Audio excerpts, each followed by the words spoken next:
Hello दोस्तों, नमस्कार। स्वागत है आप सभी का एजुकेशन मंत्रा में। दोस्तों, जैसा कि सुबह के वीडियो में विभिन्न प्रतियोगी परीक्षाओं से संबंधित विद्यार्थी जीवन से संबंधित लेटेस्ट अपडेट को डिस्कस किया जाता है, तो ऐसे में दोस्तों वीडियो सेशन में आगे बढ़े इसके पहले जो यूपी ट्रिपल एससी पेट की प्रिपरेशन कर रहे हैं उन अभ्यर्थियों के लिए एक छोटी सी इन्फॉर्मेशन। अगर आप यूपी ट्रिपल एससी पेट की प्रिपरेशन कर रहे हैं तो ऐसे में चच्चू पब्लिकेशन लाए हैं यूपी ट्रिपल एससी पेट के लिए संपूर्ण गाइड। अगर इस गाइड की खास बात करें तो यहां पर ये गाइड सिलेबस के अकॉर्डिंग तैयार की गई है। यूपी ट्रिपल एससी का जैसा पाठ्यक्रम है उसी के लिहाज से यहाँ पर कंटेंट को बड़े बेहतरीन तरीके से दिया गया है। भारतीय इतिहास की बात करें तो इसी प्रकार से पूरा टॉपिक आपको डिस्कस किया गया है। इसके बाद हर एक टॉपिक से आने वाले महत्वपूर्ण फैक्ट्स को यहाँ पर लिखा गया है, समझाया गया है और इसके बाद से आपको यहाँ पर सैकड़ों हजारों की संख्या पे यहाँ पर स्मरणीय तथ्य भी आपको देखने के लिए मिलेंगे। आप लोग स्मरणीय तथ्यों को दोस्तों यहाँ पर देख सकते हैं। ये यहाँ पर स्टार्ट हो गया। अब स्मरणीय तथ्य ही तथ्य यहाँ पर दिए गए हैं और इसके बाद से इतना ही नहीं, यहाँ पर परीक्षा उपयोगी एमसीक्यू क्वेश्चन भी दिए गए हैं और इनकी प्रॉपर एक्सप्लेनेशन भी दी गई है। साथ ही साथ चच्चू पब्लिकेशन लाए हैं यूपी ट्रिपल एससी पेट की प्रैक्टिस के लिए 20 प्रैक्टिस सेट की एक बहुत ही नायाब किताब। अगर इसमें देखा जाए तो 20 प्रैक्टिस सेट प्रोवाइड किए गए, 100 क्वेश्चन मिलेंगे और हर क्वेश्चन का आपको प्रॉपर एक्सप्लेनेशन भी यहाँ पर उपलब्ध करवाया गया है। तो ज़्यादा जानकारी के लिए लिंक डिस्क्रिप्शन बॉक्स में प्रोवाइड है और दिए गए नंबरों पर भी आप कॉल कर सकते हैं। इतना ही नहीं, ये सारी की सारी बुक्स आपको अपने नज़दीकी बुक स्टॉल पर भी उपलब्ध हैं। वहाँ पर जाकर भी प्रॉपर तरीके से इसकी एनालिसिस कर सकते हैं और इसके बाद इसको परचेज भी कर सकते हैं। दोस्तों, देखा जाए तो ये चुनावी वर्ष है और इसको मद्देनजर रखते हुए लगातार यहाँ पर भर्तियां निकाली जा रही हैं। जो भी सरकारी विभाग हैं उन पर खाली पदों का अधियाचन प्राप्त किया जा रहा है और संबंधित विभागों को निर्देशित करते हुए जल्द से जल्द भर्ती प्रक्रिया को स्टार्ट करने की बात कही जा रही है। तो ऐसे में दोस्तों 1 लाख पदों पर संविदा की भर्ती होने जा रही है और 22,000 पदों पर सिर्फ महिलाओं को ही मौका मिलेगा। तो देखते हैं दोस्तों डिटेल्ड तरीके से इस अपडेट को। देख सकते हैं दोस्तों, 1 लाख से ज्यादा को मानदेय पर रोजगार देने की तैयारी। अर्ध कुशल श्रमिक स्तर के लोगों को रोजगार से जोड़ने की कवायद है। विधानसभा चुनाव से पहले एक और जहां सरकार नौकरियां देने पर फोकस कर रही है, वहीं विभिन्न सरकारी महकमों में 1 लाख से अधिक पदों पर मानदेय पर नौकरी की तैयारी है। इसका मकसद अर्ध कुशल श्रमिक स्तर के लोगों को रोजगार से जोड़ना है। दरअसल प्रदेश में बड़ी संख्या में शिक्षित युवा बेरोजगार हैं। कोरोना काल में रोजगार छिनने से भी बेरोजगारी बढ़ी है। वहीं संक्रमण की दूसरी लहर के दौरान अन्य प्रदेशों से बड़ी संख्या में प्रवासी श्रमिक अपने गांव लौटे हैं। सरकार ने शिक्षित बेरोजगारों, महिलाओं और अर्ध कुशल श्रमिक स्तर के लोगों को गांव में ही रोजगार मुहैया कराने के लिए कुछ विभागों में मानदेय पर भर्तियां शुरू कर दी हैं। बीते दिनों कैबिनेट ने हर ग्राम पंचायत में एक पंचायत सचिव कम अकाउंटेंट नियुक्त करने का निर्णय लिया है। प्रत्येक पंचायत सचिव को 6,000 रुपए महीने मानदेय दिया जाएगा। मुख्यमंत्री ने इसकी प्रक्रिया 6 महीने में पूरे करने के निर्देश दिए हैं। लिहाजा चुनाव से पहले गांव में 58,000 से अधिक युवाओं को मानदेय पर रोजगार मिल जाएगा। वहीं पर दोस्तों देखा जाए तो 35,000 महिलाओं को मिलेंगे शौचालय। देखिए, प्रदेश ने सामुदायिक शौचालयों के रखरखाव और इसे महिलाओं की आय का जरिया बनाने के लिए उन्हें सामुदायिक शौचालय दिए जाएंगे। 35,512 ग्राम पंचायतों में महिला स्वयं सहायता समूहों की महिलाओं को शौचालय संचालन की जिम्मेदारी दी जाएगी। समूह की एक महिला को 6,000 रुपए मानदेय और शौचालय में साफ सफाई की सामग्री व उपकरण खरीदने के लिए 3,000 रुपए महीने अतिरिक्त दिया जाएगा। तो देख सकते हैं दोस्तों, एक अच्छी अपॉर्चुनिटी है यहाँ पर सेवा करने का और साथ ही साथ अपने आप को प्रतिस्थापित करने का। 9,000 रुपए यहाँ पर मानदेय मिलने वाला है। वहीं पर देखा जाए तो 22,000 महिलाएं मेट नियुक्त होंगी। देखिए, मनरेगा में कामकाज के पर्यवेक्षण के लिए 22,000 से अधिक महिला मेट की नियुक्ति की जाएगी। चयन राज्य ग्रामीण आजीविका मिशन के तहत संचालित महिला स्वयं सहायता समूहों से होगा। प्रत्येक महिला मेट को हर महीने 8400 रुपए से अधिक का मानदेय मिलेगा। नियमों के तहत 50% श्रमिकों की निगरानी के लिए एक मेट की नियुक्ति का प्रावधान है।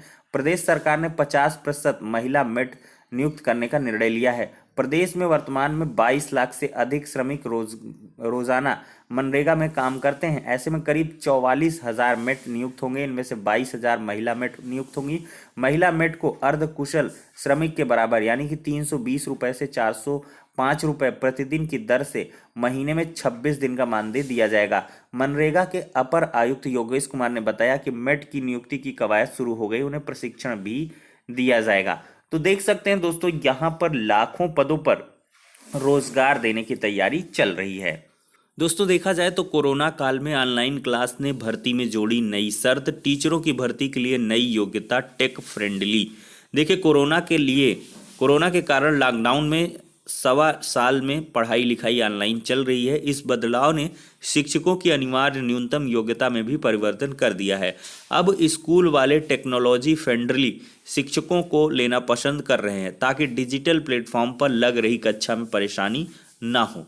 यहाँ पर देख सकते हैं निश्चित रूप से लॉकडाउन के कारण शिक्षकों को तकनीकी रूप से सक्षम होना अनिवार्य है। सबसे बड़ी चुनौती सामने कोई बच्चा न होने के बावजूद पढ़ाना है।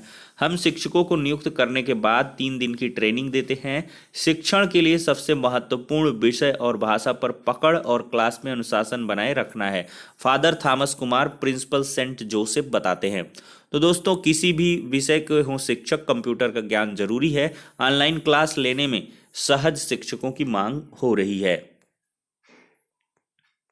देखा जाए दोस्तों तो विजय किरण आनंद गोरखपुर के नए डीएम बनाए गए हैं। प्रेम रंजन जीडीए उपाध्यक्ष बने हैं। देखिए प्रदेश सरकार ने रविवार देर रात गुपचुप तरीके से 18 आईएएस अधिकारियों के तबादले कर दिए हैं। गोरखपुर के जिलाधिकारी के विजयेंद्र पांडियन के स्थान पर महानिदेशक स्कूल शिक्षा विजय किरण आनंद गोरखपुर के नए जिलाधिकारी बनाए गए हैं। पांडियन को अंतर्राज्यीय प्रतिनियुक्त के लिए कार्यमुक्त करने को मंजूरी दी गई है। वहीं अलीगढ़ विकास प्राधिकरण के उपाध्यक्ष व नगर आयुक्त प्रेम रंजन को गोरखपुर विकास प्राधिकरण जीडीए का उपाध्यक्ष बनाया गया है, जबकि मौजूदा जीडीए उपाध्यक्ष आशीष कुमार को इसी पद पर सहारनपुर विकास प्राधिकरण भेजा गया है। देवरिया के मुख्य विकास अधिकारी शिव शरणप्पा को कानपुर का नगर आयुक्त बनाया गया है। वहीं पर अनामिका सिंह जो सचिव बेसिक शिक्षा परिषद है, उन्हें महानिदेशक पद का अतिरिक्त प्रभार भी दे दिया गया है। दोस्तों यहाँ पर शिक्षा मित्रों ने मनाया है काला वर्ष। सहायक शिक्षक पर समायोजन निरस्त होने के 4 वर्ष पूर्ण हो चुके हैं। शिक्षा मित्रों ने रविवार को यहाँ पर काला दिवस मनाया है। उत्तर प्रदेश प्राथमिक शिक्षा मित्र संघ के आह्वान पर शिक्षा मित्रों ने अपने घर में हाथों पर काली पट्टी बांधकर विरोध जताया है। देख सकते हैं सूरत हालात कोर्ट का 25 वर्षों से चल रहा जीआईसी प्रधानाचार्य का केस, तकरीबन 50 अभ्यर्थियों का निरस्त हुआ था चयन। मुकदमा लड़ते लड़ते अब रिटायरमेंट के करीब पहुंच गए हैं। तो देख सकते हैं पीसीएस परीक्षा में प्रधानाचार्य राजकीय इंटर कॉलेज पद पर भर्ती का विवाद नया नहीं है। यह विवाद 2.5 दशक से चल रहा है। इससे पहले 1996 की भर्ती में भी प्रधानाचार्य के पदों को लेकर विवाद हुआ था। उस वक्त भी अनुभव प्रमाण पत्र को लेकर हुए विवाद में उत्तर प्रदेश लोक सेवा आयोग को परिणाम संशोधित करना पड़ा था। देख सकते कितना लंबा मामला खिंच गया है। अब दोस्तों यहाँ पर हम बात करते हैं एडेड जूनियर शिक्षक भर्ती परीक्षा को सितंबर में कराने की जो मांग है वो लगातार की जा रही है और टीटी को अक्टूबर में। इस बदलाव को लेकर छात्र परेशान है और उनके द्वारा अब लगातार प्रयास भी किए जा रहे हैं। दोस्तों इसके लिए अभ्यर्थी पूरी तरीके से लग गए हैं और आपको भी लगना पड़ेगा। दोस्तों अगर आपको रोजगार चाहिए इस वर्ष में तो यूपी टीटी का अक्टूबर में और सितंबर में एडेड जूनियर शिक्षक भर्ती का जो एग्ज़ाम है वो होना ज़रूरी है, क्योंकि अगर सितंबर में एग्ज़ाम नहीं होगा, अक्टूबर मिड में होगा, तो नवंबर दिसंबर तक रिजल्ट आ जाएगा और फिर चुनाव आचार संहिता, तो नियुक्तियां फंस जाएंगी। अगर अक्टूबर में टीटी मिड में होती है तब तो नई भर्ती की संभावना एकदम से शून्य ही समझिए, क्योंकि फिर ये चुनावी एजेंडे में आएगी भर्ती और ये आपको नए रूप में मतलब इस शासनकाल में देखने के लिए नहीं मिलेगी। भाई दिसंबर में अगर टीटी करवाएंगे तो फिर कहाँ क्या कुछ हो पाएगा। तो ऐसे में अभ्यर्थी बहुत ज़्यादा परेशान हैं और विभिन्न सांसदों, विधायकों, मंत्रियों इत्यादि के माध्यम से अपने ज्ञापन को सौंप रहे हैं और साथ ही साथ सचिव बेसिक शिक्षा परिषद और साथ ही साथ यहाँ पर पीएनपी सचिव और शासन स्तर के अधिकारियों से मुलाकात के लिए लगातार अभ्यर्थी यहाँ पर जद्दोजहद कर रहे हैं। दोस्तों हम देखते हैं निकट समय में यहाँ पर अभ्यर्थियों को सफलता मिलती है या फिर इस प्रपोजल पर ही सीधे मुहर लग जाती है। दोस्तों अभी भी ये मौका है, अवसर है, अगर इसमें बदलाव किया जाए शासन स्तर से प्रयास किए जाएं तो अवश्य ही जो प्रयास है वो सार्थक हो सकता है और इसमें बदलाव भी पॉसिबल है। इसमें शासन चाहे तो इसको रिजेक्ट करके एक नई परीक्षा तिथियों को अपने आधार पर भी घोषित कर सकते हैं और उसके लिए पीएनपी से प्रपोजल मंगवा सकते हैं कि इस डेट पर होना चाहिए। लेकिन यहाँ पर पीएनपी ने जो भी प्रपोजल भेजा है तो वो दोस्तों काफ़ी डिलेड समझ में आ रहा है। अक्टूबर में एडेड जूनियर का एग्ज़ाम और दिसंबर में समझिए यूपीटीटी, तो फिर क्या कुछ मतलब रह जाएगा। तो दोस्तों इसके लिए बदलाव बिल्कुल संभव है। बहुत सारे छात्र पूछ रहे थे कि सर क्या ऐसा पॉसिबल है। बिल्कुल पॉसिबल है। अभी पूरी अंतिम तरीके से मुहर नहीं लगी है। शासन स्तर पर ये प्रपोजल जो प्रस्ताव भेजा गया उस पर पेंडेंसी है और जैसे ही शासन मुहर लगाएगी तभी इसको जो है फाइनल माना जाएगा। तो दोस्तों टीजीटी पीजीटी 2021 के लिए आज का दिन काफ़ी अहम होने वाला है, चूँकि इलाहाबाद हाई कोर्ट में यहाँ पर याचिका दाखिल होने वाली है। पूरी तरीके से तैयारियां कर ली गई हैं। छात्र यही चाहते हैं कि जो एग्ज़ाम हो वह मंडल स्तर पर होने चाहिए और साथ ही साथ परीक्षा तिथियों को बिना बदलाव किए यहाँ पर जो अंतर जिला है, अंतर जनपदीय जिला में एग्ज़ाम होना चाहिए। मतलब एक स्टूडेंट दूसरे ज़िले में एग्ज़ाम देने जाए या निकट के मंडल में एग्ज़ाम दे, अंतर मंडलीय एग्ज़ाम हो या अंतर जिले का एग्ज़ाम हो, लेकिन उसी ज़िले में एग्ज़ाम ना हो। और सबसे बड़ी बात कि जिसमें तदर्थ शिक्षक कार्यरत हैं उन पर बिल्कुल भी सेंटर ना बनाया जाए। तो इनकी सभी सम्मिलित मांगों को लेकर याचिका आज फाइल होगी। अब देखते हैं जो भी यहाँ पे अपडेट निकल के आएगी कि कब, हालांकि ये परसों के तारीख पर मामला लिस्टेड हो सकता है, इसकी पूरी की पूरी उम्मीद है दोस्तों। वहीं पर दोस्तों देखा जाए तो चुनाव से पहले बढ़ सकता है शिक्षा मित्रों का मानदेय। 4 वर्ष से नहीं हुई है वृद्धि, 10,000 रुपये मानदेय मिलता है। शिक्षा मित्रों की संख्या व उन्हें दिए जाए मानदेय का पूरा ब्यौरा शासन को भेज दिया गया है।